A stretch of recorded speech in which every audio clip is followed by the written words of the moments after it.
Assalamualaikum warahmatullahi wabarakatuh. Sebelumnya perkenalkan nama saya Istiana Dwi Sari dengan NIM C1C021131. Di sini saya akan memaparkan materi desain riset sebagai tugas dari mata kuliah metodologi penelitian. Baiklah, materi yang pertama ada pengertian desain riset. Desain penelitian dapat dikatakan sebagai salah satu fondasi dalam penelitian. Desain penelitian dilakukan sebelum peneliti melakukan tahapan atau proses penelitian. Tujuan dari desain penelitian ini adalah agar peneliti dapat menentukan proyek penelitian yang baik dan tepat. Riset desain merupakan salah satu tahapan yang harus dilalui atau dilakukan oleh seorang peneliti. Penelitian yang akan dilakukan dapat dilakukan sesuai dengan tujuan yang ingin dicapai. Penelitian desain adalah rencana kerja pembuatan penelitian sehingga pertanyaan apapun bisa ditanyakan untuk menemukan jawabannya. Selanjutnya ada karakteristik dalam desain. Desain penelitian yang tepat dapat membuat penelitian yang dilakukan sukses. Studi penelitian yang berhasil memberikan wawasan yang akurat dan tidak bias. Peneliti harus bisa membuat survei yang memenuhi semua karakteristik utama sebuah desain. Terdapat 4 karakteristik utama sebagai berikut. Yang pertama ada netralitas, yang kedua ada keandalan, yang ketiga validitas, dan yang terakhir generalisasi.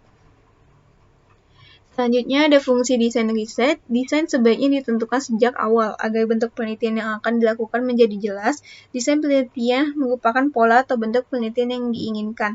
Adapun kegunaan desain penelitian dijelaskan secara lebih rinci sebagai berikut. Yang pertama, desain memberikan pegangan yang lebih jelas kepada peneliti dalam melakukan penelitiannya. Yang kedua, desain itu juga menentukan batas-batas penelitian yang bertalian dengan tujuan penelitian.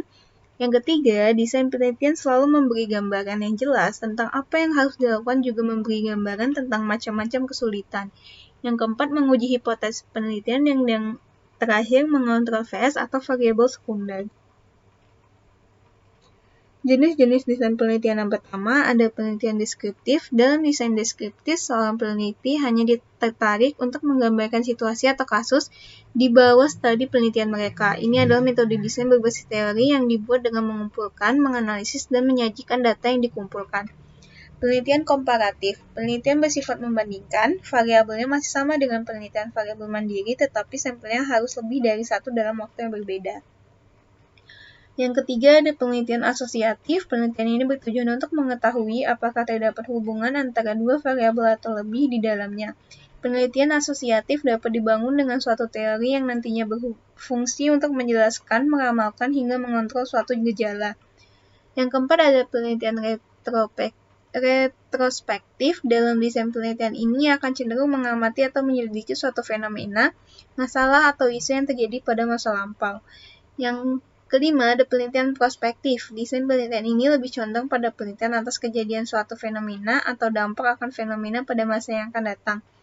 Selanjutnya, penelitian campuran. Penelitian campuran dalam desain penelitian ini adalah gabungan antara retrospektif dan prospektif yang fokus pada kajian pola suatu fenomena di masa lampau dan mengamatinya untuk masa depan. Selanjutnya ada penelitian eksplanasi. Objek telaahnya penelitian eksplanasi adalah untuk menguji hubungan atau pengaruh antar variabel yang dihipotesiskan. Pada jenis penelitian ini tentu ada hipotesis yang akan diuji kebenarannya. Selanjutnya ada penelitian eksperimen, merupakan desain penelitian yang berakar pada paradigma positivis. Penelitian eksperimental mengadakan percobaan atau eksperimen untuk melakukan tes hipotesis. Studi kasus, yaitu desain penelitian ini paling sesuai untuk metode penelitian, yaitu fase penyelidikan atau studi kasus, karena mengutamakan survei dan proses historis sebagai jalan untuk menjelaskan sebab dan kausalitas. Desain penelitian longitudinal. Desain penelitian ini menggunakan data dengan rentang waktu yang paling panjang, akan tetapi sifatnya paling tetap relatif. Selanjutnya ada survei. Desain penelitian survei dilakukan pada populasi yang besar atau kecil dan datanya diambil dari sampel yang diambil dari populasi yang ada untuk menemukan berbagai kejadian yang relatif, distribusi, dan hubungan antara berbagai variabel sosiologis maupun psikologis. Selanjutnya ada desain penelitian cross-seksional. Desain penelitian ini sering juga dikenal dengan studi one-shot atau studi kasus dan rata-rata digunakan dalam penelitian di bidang sosial. Desain penelitian cross-seksional ini bertujuan untuk menemukan suatu kejadian atas adanya fenomena, situasi, masalah, perilaku, atau isu sosial yang terjadi pada suatu populasi. Yang terakhir ada penelitian sebelum dan sesudah. Dalam desain penelitian ini dapat digambarkan sebagai pengumpulan data atas adanya dua set dari penelitian cross-seksional terhadap populasi yang secara guna memperoleh jawaban atas adanya perubahan fenomena yang terjadi di antara dua titik waktu.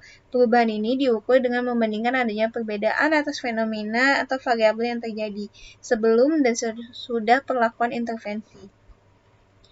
Baiklah, sekian presentasi dari saya. Apabila ada kesalahan materi, kesalahan saji, ataupun kesalahan dalam mengucapkan, saya mohon maaf. Sekian presentasi dari saya. Wassalamualaikum warahmatullahi wabarakatuh.